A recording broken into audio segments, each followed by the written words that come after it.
తాకట్లో ఉన్న బంగారాన్ని విడిపించి ఆ రోజున మార్కెట్ ధర కట్టి మిగిలిన డబ్బును మీకు అందిస్తుంది కొమ్మూరి గోల్డ్.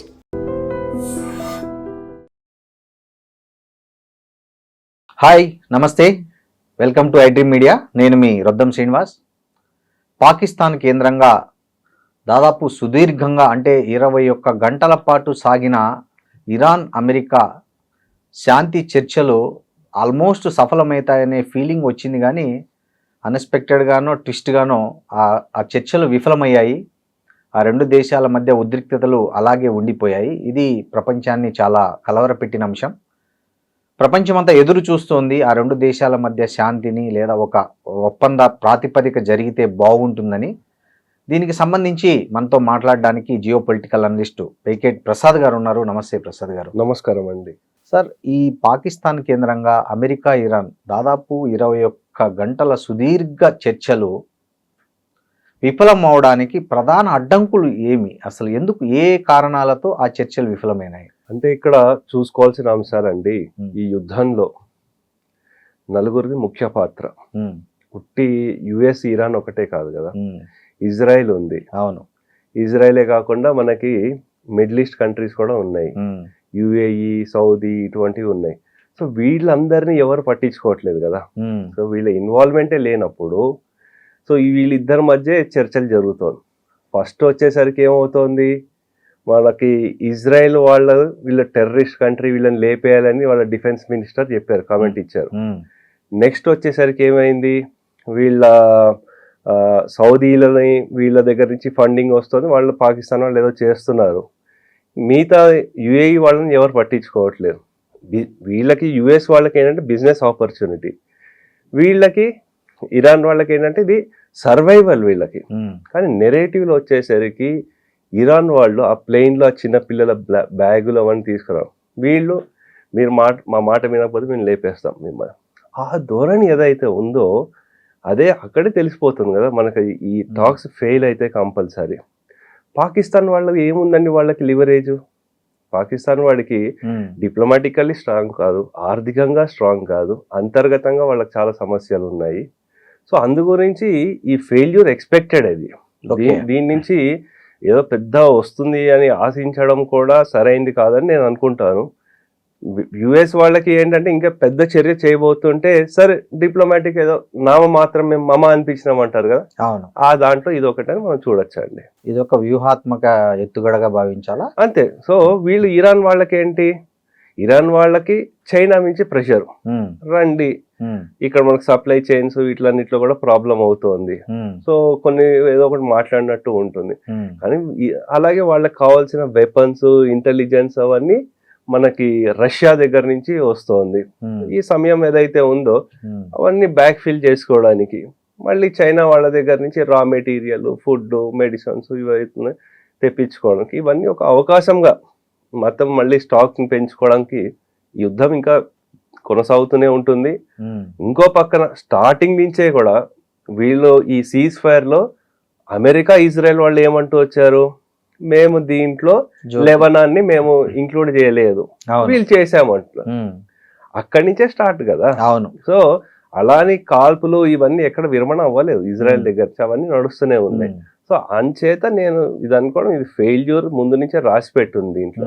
సో అందు గురించి ఇదేం పెద్ద ఆశ్చర్యపడాల్సిన అవసరం లేదు. ఏదో మనకు ఒక 10 రోజులు అనుకున్నాం, ఇంకొక నెల రోజులు పెరిగి ఉంటే బాగుండేది అన్న ఉద్దేశంలో ఉండే. కానీ ఇది దీనికి ఎలా అవుతుంది, ఇంకా ఎట్లా సాల్వ్ అవుతుంది అనేది ఎవరు చెప్పలేరు. దీనికి సొల్యూషన్ ప్రధానంగా ఏ డిమాండ్ల గురించి వాళ్ళ మధ్య డిస్ప్యూట్ వచ్చింది? ముఖ్యంగా ఏంటంటే అండి, మీరు న్యూక్లియర్ డిసార్మెంట్ చేయాలి అంటారు, మీ దగ్గర యురేనియం ఏదైతే ఉందో అది మాకు ఇచ్చేయాలి అంటారు. అంటే మనకి ఇంటర్నేషనల్ అటామిక్ ఎనర్జీ కౌన్సిల్ ఏదైతే ఉందో దానికి ఇచ్చేయాలి అంటారు. లేదు, మా దేశాన్ని రక్షించుకోవడం మేము చెయ్యాలి, మా దగ్గర యురేనియం మేము పెట్టుకోవాలి, ఎన్రిచ్మెంట్ చేయాలి, మా దేశాన్ని మేము కాపాడుకోవాలి అని వీళ్ళు అంటారు. హార్మోస్ దాంట్లో మీరు ఇవి ఎత్తేయాలంటారు, మేము మైన్స్ ఎక్కడ పెట్టినామో మాకు ఇప్పుడు తెలియదు అంటున్నారు. సో ఆ సమస్యలు ఇవి రెండు ఏవైతే ఉన్నాయో మరి మీరు మా ఇన్ఫ్రాస్ట్రక్చర్ మీద ఇన్ని అటాకులు చేశారు కదా, ఇంతలా నష్టపోయి ఇంత ప్రాణ నష్టం కూడా జరిగింది మాకు, మరి మీరు దానికి ఏంటి ఈ హార్మోస్ దాని మీద మేము ఏదో ఒక టోల్ పెడతాము మాకు ఇవ్వాలి అంటారు.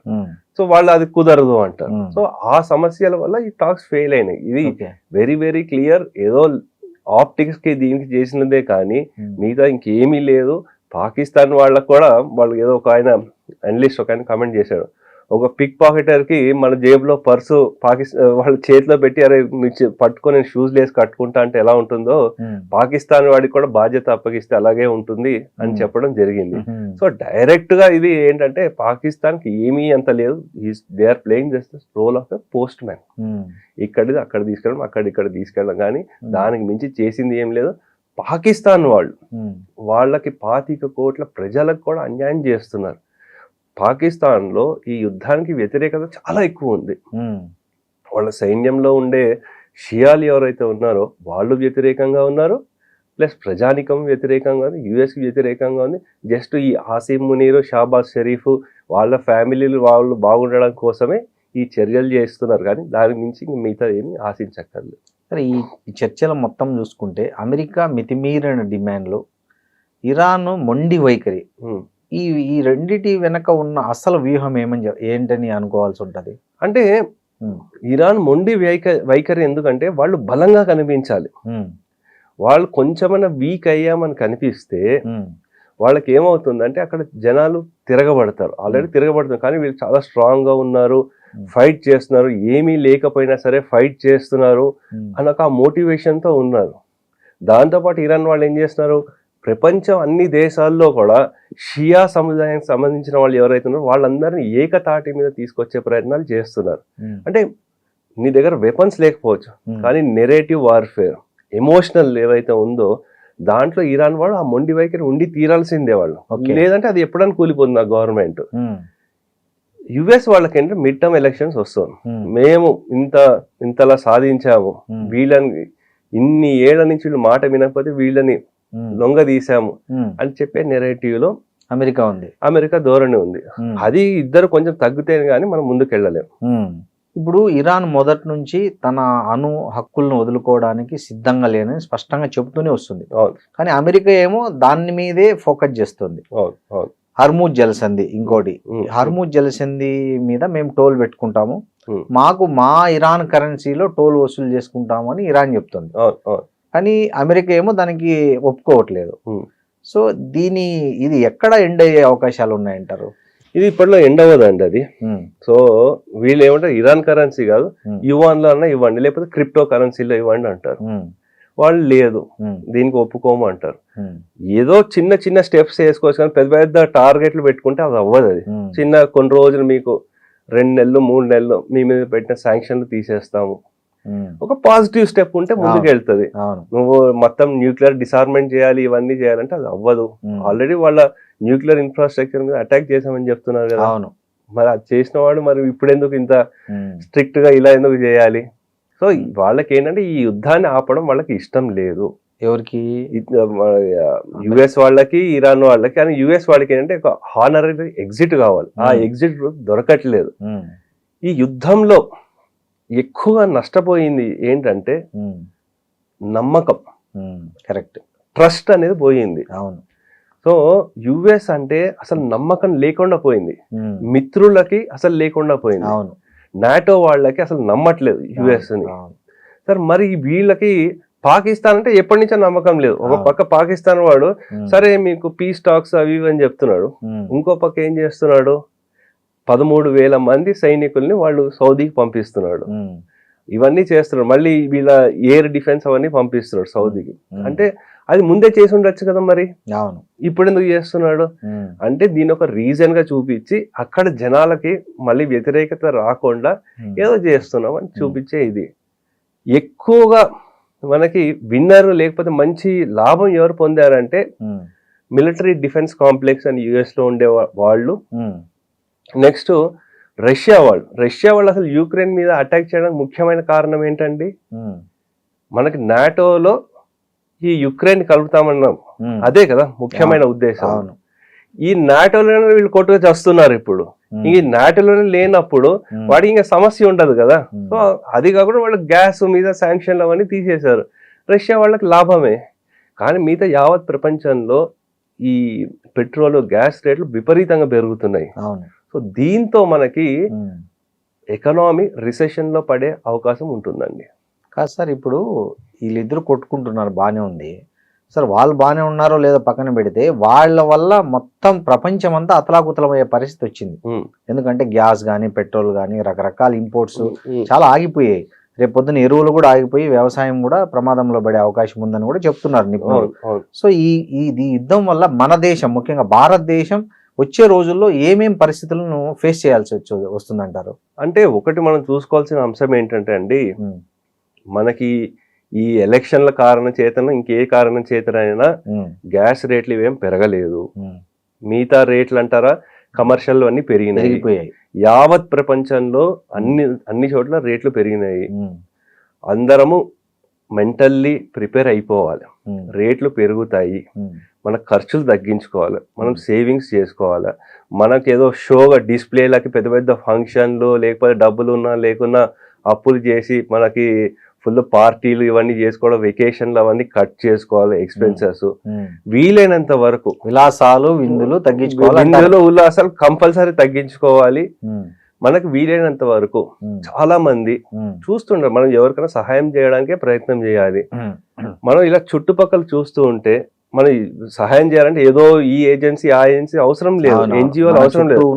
మన చుట్టుపక్కల ఉండే వాళ్ళే ఆర్థికంగా వాళ్ళకి మనం ఎంతో కొంత సహాయం చేయాలి ఏదో ఒక రూపేణ. అంటే కొంతమందికి ఆత్మాభిమానం అడ్డొస్తుంది, అడగలేరు, కష్టపడుతుంటారు. అరే మన సొసైటీ బాగుంటే మనం బాగుంటాం అన్న ఉద్దేశంతో వాళ్ళకి ఎంతో కొంత మనం సహాయం చేస్తాం. మనిషి కష్టంలో ఉన్నప్పుడు ఒక మనిషిగా మనం ఆదుకోవాలంటారు. ఇట్లాంటి పరిస్థితులు ఆర్థిక కష్టాలు సంవత్సరం 2 సంవత్సరాలు ఉంటాయి, కానీ వ్యక్తులు మనం ఎప్పుడు ఉండాలి కదా. అవును. సో ఇంకోటి యుద్ధం ఆర్థికంగానే ఆలోచిస్తున్నారు, కానీ ప్రాణ నష్టం ఎంత జరుగుతోంది. చాలా మంది సైనికులు చనిపోతున్నారు, ప్రజలు చనిపోతున్నారు, అమాయక పిల్లలు, స్కూల్ పిల్లలు చనిపోతున్నారు. మనకి రష్యా యుక్రెయిన్ వార్ ఒక 30 లక్షల మంది చనిపోయి ఉంటారా ఈ పాటికి? ఆ లెక్కలు ఎవరు తెలియట్లేదు, ఎవరు మాట్లాడట్లేదు. అంచనా నేను అనుకుంటున్నా, ఏమో మరి అది ఎంత వరకు ఉంది ఎవరు తెలియట్లేదు. రష్యా యుక్రెయిన్ చూస్తే 20 లక్షల మంది చనిపోయారు. మరి దీంట్లో కూడా కనీసము తక్కువ 10 లక్షల మంది అయినా చనిపోయి ఉంటారు ఇప్పటి వరకు. ఉండొచ్చు. మరి ఆ ప్రాణ నష్టం గురించి ఎవరు మాట్లాడట్లేదు. అందరూ ఆర్థికం అనుకుంటున్నారు, ప్రాణం మరి ఇవి పుణ్యానికండి, వాళ్ళకి ఏ సంబంధం లేదు, ఏ రాజకీయాలతో సంబంధం లేని అమాయకులు చనిపోతున్నారు. అది హ్యూమన్ వాల్యూస్ లేకుండా అయిపోతుంది. ఏదో మన బిజినెస్ ఎవడో డెసిషన్ తీసుకున్నాం, కానీ మానవత గురించి ఎవరు మాట్లాడటం లేదు. అది ఇక్కడ చాలా బిగ్గెస్ట్ లూజర్ అన్నమాట ఈ యుద్ధంలో. సో మన దేశంలో కూడా అతి కొద్ది రోజుల్లోనే గ్యాస్ ధరలు, పెట్రోల్ ధరలు, చమురు ధరలు అన్ని పెరగబోతున్నాయి. 100% అని నేను అనుకుంటున్నా అండి. అవును, ఈ ఎన్నికల రిజల్ట్ వచ్చిన తర్వాత మేబీ ఉండొచ్చు, పెరగచ్చు. సో లేదంటే ఇంకా ఇప్పటికే హోటల్లో అన్ని రేట్లు పెంచేశారు గ్యాస్. అదే కాకుండా ఈ టూరిజం, ట్రావెల్ అన్ని ఇండస్ట్రీలు కూడా డౌన్ అవుతాయి. ఆర్థిక సంక్షోభంలో మనం పడతాము. అవును, మన ప్రమేయం లేకపోయినా సరే. యుద్ధానికి ముందే రెసిషన్ ఉండే, దానికి యుద్ధం తోడైంది అంతే. అదేదో మూలిగే నక్క మీద తాటిపండు పడిందని చెప్తారు, అలా అయిపోయింది యాక్చువల్ గా. భవిష్యత్తులో ఈ రోజుకి సీజ్ ఫైర్ అయినా సరే దీని నుంచి రికవర్ అవ్వడానికి మినిమం 6 నెలల నుంచి సంవత్సరం పడుతుంది ఈజీగా. ఎందుకంటే అన్ని రిఫైనరీలు వీటి మీద అటాక్ అయ్యాయి. అవును, ఎక్కడి నుంచి వస్తాయి మరి? సాక్షాత్ ట్రంపే చెప్పాడు కదా, మీరు కోలుకోవడానికి 20 ఏళ్ళు పడుతుంది, ఇప్పుడు వదిలిపెట్టిన మిమ్మల్ని అని.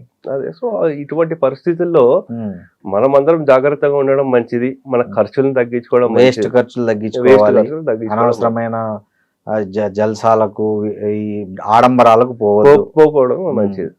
సో అంత పొదుపుగా చేసుకుంటే మనం దీని నుంచి గట్టెక్కచ్చు అంటారు. డెఫినెట్లీ. ఓకే సార్, ఇప్పుడు ఇవాళ స్టేట్మెంట్ చూశాను, ట్రంప్ ఏమన్నారంటే మేము అతి త్వరలో హార్మోజ్ జలసంధిని విముక్తి చేస్తాము, అక్కడ పడవలు నావలన్నీ కూడా మొత్తం యాజ్ ఇట్ ఈజ్ గా వెళ్ళడానికి మేము అంతా చేసేస్తాం, విత్ ఇన్ సూన్ దాన్ని విముక్తి చేస్తాము అనే మాట ఆయన నిన్న కూడా చెప్పడం జరిగింది. సాధ్యమవుతుంది అంటారా? అది సాధ్యం కాదండి. ఇప్పుడున్న అంటే మనకి తెలిసిన తీసేస్తున్నాం అన్నాడు ఆయన. అంత సాధ్యం కాదు. వాళ్ళ సైనికుల్ని ఒక బలి పశువులుగా చేస్తున్నాడు. అంటే బూట్స్ ఆన్ ద గ్రౌండ్ అంటున్నాడు. చేస్తాం మిలిటరీ అటాక్ అంటున్నాడు. ఉమ్, ఆయన ఈగోయిస్టిక్ అయిపోయి పిచ్చోళ్ళ ప్రవర్తిస్తున్నాడు. ఆ చుట్టుపక్కల ఉండేవాళ్ళు ఉమ్, ఆయనకి అడ్వైజ్ చేసేవాళ్ళు కూడా అట్లాగే ఉన్నారు కాబట్టి ఇంకా ఏదో ముందుకు వెళ్తున్నాడు. కానీ ఎప్పుడైతే సైనికుల ప్రాణాలు కోల్పోతుంటారో అంతర్గతంగా వాళ్ళకి ప్రెషర్ పెరుగుతూ ఉంటుందో అది వాళ్ళకి చాలా పెద్ద సమస్య అవుతుంది. ఉమ్, ఇది వీలైనంత వరకు బ్యాక్ స్టెప్ తీసుకొని చిన్న చిన్న స్టెప్స్తో, ఏదో న్యూక్లియర్ డిసార్మెంట్స్ అవి ఇవి అనకుండా చిన్న చిన్న స్టెప్స్, పాజిటివ్ స్టెప్స్తో తీసుకుంటేనే అవుతుంది.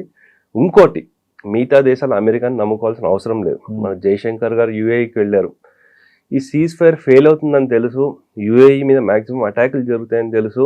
అందు గురించి మన 45 లక్షల పైన మన భారతీయులను కాపాడుకునే ప్రయత్నం వారు చేస్తున్నారు. ఉమ్, అలాగే ఎయిర్ డిఫెన్స్ అంటున్నారు. సరే, ఇరాన్ వాడు అటాక్ చేస్తున్నప్పుడు ఇజ్రాయెల్కి ఏం కాలేదు, కానీ సౌదీకి వీళ్ళందరికీ అటాక్ అయింది. ఎందుకైంది మరి ఎయిర్ డిఫెన్స్ వీళ్ళకి ఎందుకు వీక్ అయింది? ఉమ్, అందు గురించి వాళ్ళ ఎయిర్ డిఫెన్స్ని స్ట్రెంగ్తన్ చేసే దాంట్లో కూడా ఒక దీనిగా మన జయశంకర్ గారు వెళ్ళినట్టు మనం చూడొచ్చు అండి. సో భారతదేశానికి యుద్ధం కూడా ఒక ఆపర్చునిటీ లాగా కలిసి వచ్చింది అంటారు మీరు? ఆపర్చునిటీ అనను, రిలేషన్స్ ఇంకా డెవలప్ చేసుకోవడానికి మనం చూడొచ్చు. సార్, అక్కడ దగ్గర దగ్గర 45 నుంచి 60 లక్షల మంది భారతీయులు ఉన్నారు ఈ యుద్ధం జరిగే దేశాల్లోనే. 1 కోటి మంది ఉన్నారు. 1 కోటి మంది ఉన్నారా? ఓకే. సో ఇంతమంది భద్రత అనేది ఇప్పుడు గాల్లో దీపమే అని చెప్పాలా? అంటే ఎట్లా వాళ్ళ ఫ్యామిలీలు రోజు బిక్కుబిక్కుమంటుంటాయి కదా, ఎక్కడ ఏ బాంబు పడుతుందో, అంటే ఎప్పుడు మా వాళ్ళకి ఏ ప్రమాదం జరుగుతుందో, వాళ్ళు ఏమవుతారో అనే టెన్షన్ అయితే ఇక్కడ ఉన్న ఫ్యామిలీస్ లో ఉంటది. మరి వీళ్ళ భరోసా ఇవ్వడానికి కేంద్రం ఏం చర్యలు తీసుకుంటుందంటారు? కేంద్రం డెఫినెట్లీ తీసుకుంటుందండి. ఇప్పటికీ మోదీ గారు మనకి పార్లమెంట్ లో చెప్పడం జరిగింది, 4 లక్షల మందిని మనం దేశం తీసుకొచ్చామని. అక్కడ ఉండే వాళ్ళకి కూడా డిస్కషన్స్ అవన్నీ అవుతున్నాయి. సో వీలైనంత వరకు UAE government, Saudi government, Kuwait వీళ్ళందరూ మన వాళ్ళని జాగ్రత్తగానే చూసుకుంటున్నారు అని మనకు రిపోర్ట్స్ వస్తున్నాయి. ఇంకా అంత సమస్య మరీ అంత తీవ్రంగా అయితే లేదని నేను అనుకుంటున్నా. మన అక్కడ ఉండే సెల్స్ వాళ్ళు ఎవరైతే ఉన్నారో ఇక్కడ మనకి రాష్ట్రాల నుంచి ఉండే వాళ్ళు కూడా, మన రాష్ట్ర ప్రభుత్వం వాళ్ళ గల్ఫ్ వాళ్ళకు ఉండే వాళ్ళు కూడా వాళ్ళ ప్రయత్నాలు కూడా వాళ్ళు చేస్తున్నారు. అట్లేం సమస్య ఉంది, మరీ ప్రాణాలని మెడ మీద కత్తి పెట్టేసిన అట్లేం లేదు. కొంచెం టెన్షన్గా ఉన్నా పర్లేదు. సార్, అమెరికా ఇప్పటికే చెప్పింది మా దగ్గర ప్లాన్ బి కూడా ఉంది ఈ చర్చలు విఫలమైతే అని. ఏంటి ప్లాన్ బి? ఏంటి అమెరికా వద్ద ఉన్న ప్లాన్ బి ఏంటి? ఏమో మరి అది తెలియదు. వాళ్ళు ఇంకా ఏమైనా వాళ్ళ ఆర్థిక రిసోర్సెస్ వాటి మీద అటాక్ చేస్తారు, పవర్ ప్లాంట్స్ వాటి మీద అటాక్ చేస్తారో తెలియదు.